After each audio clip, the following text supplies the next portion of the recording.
Мэнд үзэгчдээ Хүндэрхаан мэдээллийн хөтөлбөрийн 5 гарагийн дугаар эхлэхэд бэлэн болсон байна. Та бүхэндээ мэдээг танилцуулъя. Улсын их хурлын сонгуулийн 18-28 дор тойргуудад 10 сарын 10-ны өдөр Бямбгарагт нөхөн сонгуулийн санал хураалт амжилттай явж зохион байгуулагдсан. Гэхдээ Хинтээ аймгийн 89 хэсгийн хорооны 16 хэсгийн хорооны санал 50% хүрсэн. Бусад хэсгийн хороо санал хураалт 50% хүрээгүй тул 10 сарын 16-ны өдрийн Бямбгарагт дахин нэмэлтээр санал хураалт явуулахаар сонгуулийн ерөнхий хороо шийдвэр гаргасан байна. Улсын их хурлын сонгуулийн 18 дугаар тойргийн 89 хэсгийн хороонд ирүүлсэн мэдээлэлээр тус хэсэгт 18,759 сонгогч саналаа өгсөн бөгөөд санал тэмдэглээгүй саналын хуудас 153 ширхэг хүчингүй саналын хуудас гараагүй байна. Тус санал хураалтанд оролцсон сонгогчдын өгсөн саналын хуудсыг санал тоолох төхөөрөмжөд уншуулахаас гадна 100% гараар тоолж хяналтын тоолгыг явуулсан байна. Аймгийн хэмжээнд нийтдээ 89 хэсгээс 8 хэсэг дээр сонгуулиудаа хүчин төгөлдөр боллоо. Эцсийн үед 50-аас дээш хувийн эрсдэлтэйгээр 8 хэсэг оролцсон байна. За сумдуудын хувьд бол Баян Овоо сум, Жаргалт хаан, Баян мөнх сумд 50-аас дээш хувийн эрсдэлтэй оролцлоо. За Баян Адраг, Дадал, Дэлгэр хаан сумд 40-оос дээш хувийн эрсдэлтэй. За бус сумдын хувьд бол 30-аас 40% эрсдэлтэйгээр энэ удаагийн сонгуульд сонгогчдод оролцсон байна. За хамгийн бага эрсдэлтэй сум бол Өмнөдлгөр сум байна. Одоогийн байдлаар 22.77% эрсдэлтэй, Баян Утг сум 22.74% эрсдэлтэйгээр сонгуульд оролцсон байна. За гэхдээ энэ миний хэлээд байгаа тоо мэдээлэл бол сонгуулийн ерөнхий хорон дээр очиж байгаа 89 хэсгээс гар утасны аппликейшнаар дамжиж очдог мэдээ учраас зарим хэсгийн мэдээ бас энэ дээр нэгтгэдэг байгаа гэдгийг дурдхан зүйл нэмэгдэх магадaltaй. Гэхдээ аймгийн дүнгээр бол яг одоогийн байдлаар бол 35.96% эрсдэлтэйгээр сонгогчд маань сонгуульд оролцсон байна. За энэ эрс сурсан 8 хэсэг ямар хэсгүүд байна вэ гэдгийг бас та бүхэнд хэлье. За Хэрлэн сумын 6 дугаар баг цогтөндөр буюу бидний нэрлэлснээр Малчтын хорооны хэсэг 60.65% эрсдэлтэй байна. За Баян мөнх сумын 3 дугаар баг Баян мөнх сумын 3 дугаар баг 51.89%-тай, Баян Адраг сумын 2 дугаар баг 53.13% эрсдэлтэй, Баян мөнх сумын 4 дугаар баг Улаан хэрэг 63.33% эрсдэлтэй, Баян Овоо сумын Дэлгэр хаан баг 51.85, Баян Овоо сумын Наран баг 52.51, Баян Овоо сумын Жавхлан баг 52.79. За Дэлгэр хаан сумын Долоод баг 51.93, Дэлгэр хаан сумын Авраг баг 52.18, Жаргалт хаан сумын Гичгэн баг 57.14, Жаргалт хаан сумын Баян цогт баг 58.96, Жаргалт хаан сумын Чулуут баг 56.77, Жаргалт хаан сумын Төвийн баг 58.8% эрсдэлтэйгээр ингээд бусад хэсгүүдээсээ илүү сонгогчдын хувьд бол 50-аас дээш хувийн эрсдэлтэйгээр энэ удаагийн сонгуулийг зохион байгуулсан байна. За тэгэхээр одоо ямар хөө нөхцөл байдал үүсэж байна вэ гэхээр энэ сонгуулийн тухай хуулийн 78 дугаар зүйлд заасан нэмэлт санал хураалт явуулах нөхцөл байдал үүсэж байна. Энэ одоо 50% хүрээгүй эрдсэн 50% хүрээгүй хэсгүүд дээр. За энэ одоо хуулийн ямар зохицуулалт байдаг вэ гэхээр 50% нь оролцоогүй хэсэг тус бүр дээр нэмэлт санал хураалт явагдана. За нэмэлт санал хураалтыг явуулахдаа нэмэлт санал хураалт явуулах тухай шийдвэрийг сонгуулийн ерөнхий хороо гаргах бөгөөд шийдвэр гаргаснаас хойш 7 хоногийн дотор зохион байгуулж явуулна гэсэн юм хуулийн зохицуулалттай. За энэний дагуу сонгуулийн ерөнхий хорооноос дөнгөж сая чиглэл ирлээ. Энэ ирүүлсэн чиглэлээр бол за эрдсэн 50% хүрсэн хэсгүүд дээр бол бүх одоо ажиллагаанууд хийгдээд төхөөрөмж, саналын хуудас юмудаа сумын төврөгөө татж авах ажиллагаа хийгдэнэ. За эрдсэн бүрдээгүй сумдуудын хувьд бол ялгаагүй одоо мэдээлэл өгдлөө дамжуулна, сонгуулийн дүнгээ дамжуулна гэсэн үг. За дээр нь саналын хуудсан дээр санал тоолох төхөөрөмжөөс гарсан саналын хуудсыг 100% гар аргаар хяналтын тоолго явуулна. Тэгэхээр одоо аймгийн хэмжээнд 89 хэсгээр эрс хүрсэн хүрээгүйгээс хамаарахгүйгээр хяналтын тоолго явагдана гэсэн үг. За эрс хүрээгүй хэсгүүд өгдлөө дамжуулаад гар аргаар хяналтын тоолго хийсний дараа дахин одоо нэмэлт санал хураалт явагдах учраас саналын хуудасаа битүүмжлээд цагдаагийн хамгаалтанд санал авах байранда маргааш өглөө хүртэл байлгаж хадгалнаа. За аймгийн сонгуулийн хорооноос сонгуулийн ерөнхий хороонд төсөлтэй байдаг. Цас их орсон замын нөхцөл байдал хүнд байгаа учраас хөдөөгийн хэсгүүдийг маргааш өглөө сумын төврөд татах ажлуудыг зохион байгуулах талаар одоо шийдвэр гаргаж өгч хүсэлт төрүүлээд байна. Монгол Улсын их хурлын сонгуулийн тухай хуулийн 78 дугаар зүйлийн 78-ын 2 заасыг үндэслэн дээрх 2 тойргийн 131 хэсэгт 2021 оны 10 дугаар сарын 16-ны өдрийн өглөөний 7 цагаас 22 цагт нэмэлт санал хураалт явуулахаар сонгуулийн ерөнхий хороо шийдвэрээ гаргасан байна. Нөхөн сонгуулийн санал хураалтын эрс саналын тоо, саналын хуудас болон холбогдох бусад баримт, тоног төхөөрөмж зэргийг хамгаалтанд авч битүүмжлэн лацтаад байна. Нэмэлт санал хураалтанд оролцсон сонгогчдын эрс саналын хуудсын тоог эхний санал хураалтанд оролцсон сонгогчдын эрс саналын тоон дээр нэмж тооцноо. Уг санал хураалтанд оролцсон нэр дэвшигчдээс хамгийн олон санал авсан нэр дэвшигчийг Монгол Улсын дараагийн мэдээ. Соёл урлагийн их сургуулийн Монгол Зургийн ангийн оюутан Ханхинтий цогц бус сургуулийн төгсөгч Эрдэнэт 3 найзыгаа хамт Хэрсэн сумын 5 дугаар баг Сангийн аж ахуйн унтны усны худгийн гаднах зургийг зурж дуусгасан байна. Энэ талаар сурвалжлагыг одоо хүлээн авч үзнэ үү? Соёл урлагийн их сургуулийн Монгол Зургийн ангийн зураач Ханхинтий цогц бус сургуулийн төгсөгч Эрдэнэт сурагч байхасаа л олон танигдж хашаан дээр зураг зурх иргэдийн захиалгын дагуу ажил гүйцэтгэх зэрэг өөрийн хөлбөрөө өнлөөж сургалтын төлбөрөө олж чаджээ. Энэ удаад Хэрсэн сумын 5 дугаар баг Сангийн аж ахуйн унтны усны худгийн гаднах зургийг 3 найзын хамт зурж дуусгажээ. Тухайн худаг дээр зураг зурхдаа зүгээр нэг санаанд орсон зүйлээ буулгаагүй байна. Хүүхэд хамгаалал, хүүхдийн тусламжийн удас, хүүхэд нэгдүгээрт гэх зэрэг нөлөөллийн зургаар орчныг нь гоёжээ.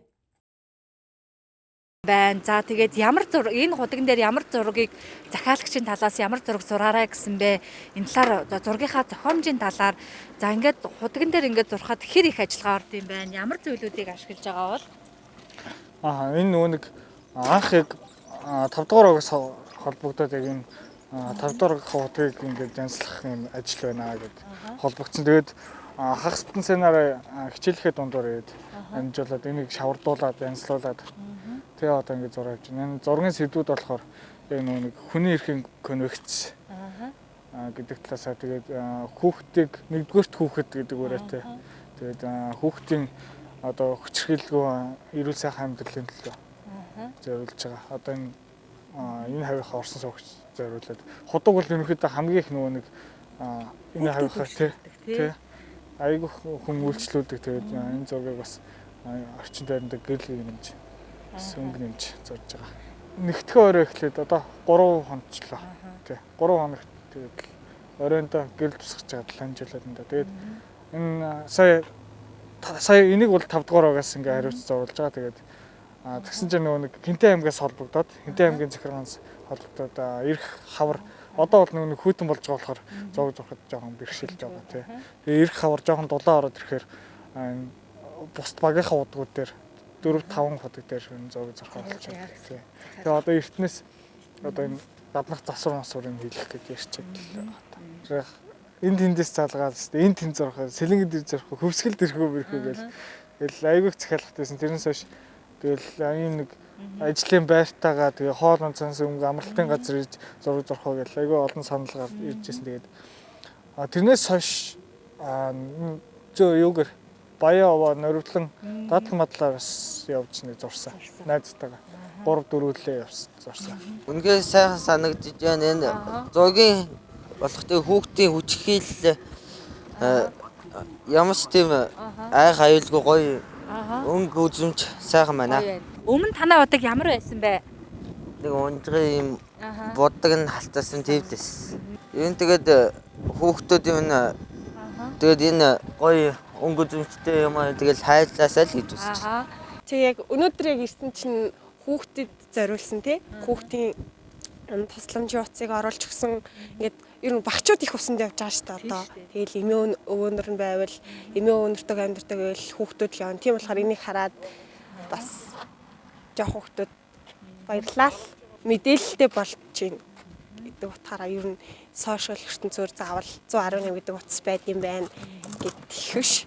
Одоо Удагнаас мэдээлэл авах тийм. Тий санагчин да. Тий сайхан. Энэ талархаж байна уу? Тий хувцсуугийнханд бүгдээр нь талархлаа таах юм. Цаашдаа одоо энэ зургийг гоё ашиглалтын гоё хിവэр нь байлгах тал дээр одоо худалдаас үйлчлүүлдэг хүмүүстэй хандаж та юу гэж хэлмээр байна? Энийг тэгээ сайхан байлгана л доо. Энэ олцоод хүний хөдөлмөрийн үнэлгүй яхад. Тэгээ энэ чи бас өчнөө хүний хүч хөдөлмөрөөр сэтгэл гарч бай. Аливаа юм сэтгэлээр эрэл бүтэн штэ. Хийн штэ тийм ээ. Хий гэсэн сэтгэл гаргасан бүгд нь талархаж байна.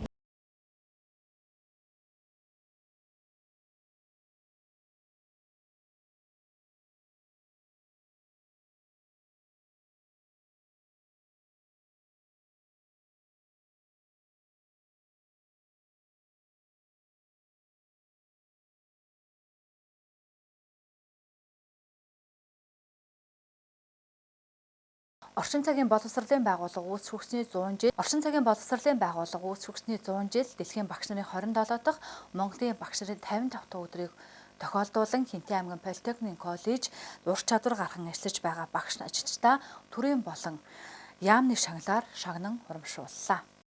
51 жилийн түүхтэй Политехник коллежийн мэргэжилтэй ажилтан бэлтгэх томоохон коллежуудын нэг юм а. Багш нарын баяраар амжилт бүтээл дүүрэн ажилласан эрхэм багш нараа шагнан урамшууллаа. Юуны өмнө одоо Монголын багш нарын 55 дахь өдөр, дэлхийн багш нарын 27 дахь өдөр, орчин цагийн одоо боловсролын салбар үүсч өгснээр 100 жилийн хойг одоо тий хаан энэ нутгийнхаа одоо нийт багш нартай хамт олондоо өргөн дэвшүүлье. За тэгээ өнөөдөр манай сургуулиас одоо төрийн дээд одоо мэдээд хөдөлмөрийн хүндэтгэр 2 хүн, за салбарын засгийн газрын шагналаар 3 хүн, за аймгийн засаг дарга болон одоо боловсрол соёл урлагийн газрын маань бас шагналуудаар ингээд багш ажилт маань шагнуулж байна. Тэгээд бид бас яг хуу өнөөдөр Хинтээ аймагтаас манай сургууль маань ковидын эмнэлэг болоод энэ 7 хоног судраад одоо ирэх нэгдгээс манай хичээл сургалт маань жигдэрх чинь. Тэгээд мэдээж яг хуу энэ жил юуны Политехник коллежийн маань бас 2 дахь эсэлтүүд маань явж байгаа. Тэгээд аймаг орон нутагтаа энэ мэргэжтэй ажилтан бэлтгэх. За цаашлаад ер нь бол манай сургууль маань төрөлжин хөгжих. Манайх ч одоо хөдөө аж ахуйн чиглэл байгаа. За мөн одоо Хинтээ аймгийг аялал жуулчлалын бүс нутаг болгосон тийм. Үүнтэй холбогдуулан одоо аялал жуулчлалын чиглэлээр хөгжих. За мөн одоо ногоон одоо орчин гээд бүгд ярьж байгаа. Бид нар бас мод үржүүлгийн талбай байгуулсан байгаа. Энэ чиглэлээрээ бас ойн одоо ангиудаа нээх гэдэг. Орон нутагт одоо энэ шаардлагатай мэргэжилтэй ажилтнуудыг бэлтгэх гол одоо нөгөө чухал одоо нөгөө салбар руугаа чиглэж одоо ирэх жилүүдээс сургалтын үйл ажиллагаануудаа явуулнаа. Тэгээд ингээм иймэрхүү ажлуудад төлөвлөж чинь мөн бас энэ төлөвж барьсан олон ажлууд бол байгаа. Тэгээ одоо яатсан хичээл сургалтаа бас нэг эхлүүлье. За энэ одоо өвчний үед бас хүүхдүүдтэй тэр оюутны байранд байгаа 100 гаруй хүүхдүүдтэй гэдээ бид нар бас санаа зовж байгаа зүйл бол байгаа. Тэгэд энэ болгоныг бас даван туулах чиглэлээр бас нэлээд одоо бол анхаарч ажиллаж байна тий. Монгол улсын хөгжлийг бүтээн байгуулалтыг үүсгэж бүх амьдралыг сайн сайхан авч явдаг мэргэжилтэй ажилчин бэлтгэдгээрээ бахархаж байна. Тэгээ энэ сайхан бахархлах маань хүүхдээдээ хүмүүжүүлж байгаа эцэг эхийн сайхан сэтгэл сурган хүмүүжүүлж байгаа ачт багш нарын маань л оролцсон. Тэгэхээр энэ бүхнийг бас урам хайрлаж Монгол улсын хөгжлийн төлөө зүтгэж байгаа бүх багш нар мөн бүх боловсролын салбарынхандаа олон зуун жилүүдийг тэмдэглэж байгаа энэ сайхан цаг хугацаа, энэ сайхан түүхийн мэндийг хүргэе. Би Политехник коллежид Мисүт, Темс гэж нэрээсээ илүүгээр хөгжлөөрөө олон дамжлагуудыг дамжиж явах энэ цагт би нийгмийн ажилтан гэдэг хүүхдийн төлөө бүх хүмүүсийн нийгэм сэтгэл зүйн төлөө ажил мэргэжлийн эзэмшийн төлөө ингэж эзэмшиж сурах явцад сэтгэл санааны болон өөрийнхөө зүрх сэтгэлээ зориулж ажиллахад 15-6 жил ажиллаж байна. Одоо би дараагийнхаа үйл ажиллагаа дээр амьдрах ухааны ур чадвар, иргэний оролцоо, харилцааны хичээлүүдийг заадаг багш болж ингэж хувирч байна. Тэгээ энэ сайхан төрийн төр засаг, төрийн төлөө ажиллаж байгаа энэ гавьяа зүйл юм үнэлж надад маш их урам сэтгэл зүрх хүч чадал өгсөнд маш их баярлалаа. Энэ байгууллагад би 7 жил ажиллаж байна. Тэгээ жолооны агшаар ажилтгийн тэгээ одоо ирэх жилээс нийлж өндөр настай хатдууд хацаа учраас тэгээ одоо усад 38 жил төрийн байгууллагад тасалтгүй ажиллаж байгаа би. Тийм энэ болцсон системд 22 жилдээ ажиллаж байна. Ийм л төвхтэй. Манайхад бусад курсыг бодвол материалын бааз аягүй сайтай. Нэгдүгээр, хоёрдугаар манай хүүхдүүд өөрсдөө дотроосоо нөгөө сурагчдмаа дотроосоо шууд англи төвшөөд төгсөөд шууд курс суугаад нэг 2 мэрэгчтэй болж гардаг даваа талтай. Тэгээ хүмүүстэй зарим нь ойлгодог, зарим нь сайн ойлгохгүй. Нэгдүгээр, хоёрдугаар ойлгож захицсан хүмүүс бол 2 мэрэгжлийн үнэлгээтэй болоод байгаа. Нэгдүгээр автын сэлэсэр хоёрдугаар жолооч шууд гараад ажлын байрт талдаг. Наасаа төгсөн хүүхдүүдийн даваа тал дээр л байдаг. 51 жилийн түүхтэй Политехникийн коллежийн мэргэжилтэд ажилтан бэлтгэх томоохон коллежуудын нэг юм а. Багш нарын баяраар амжилт бүтээл дүүрэн ажилласан эрхэм багш нараа шагнан урамшууллаа. Өнөөдрийн мэдээлэл хөтөлбөрийн мягмар гарагийн дугаар энэ төрөд өндөрлөж байна. Маргаашийн мэдээлэл хөтөлбөрөөр өргөн уулзлаа. Түр баяртай.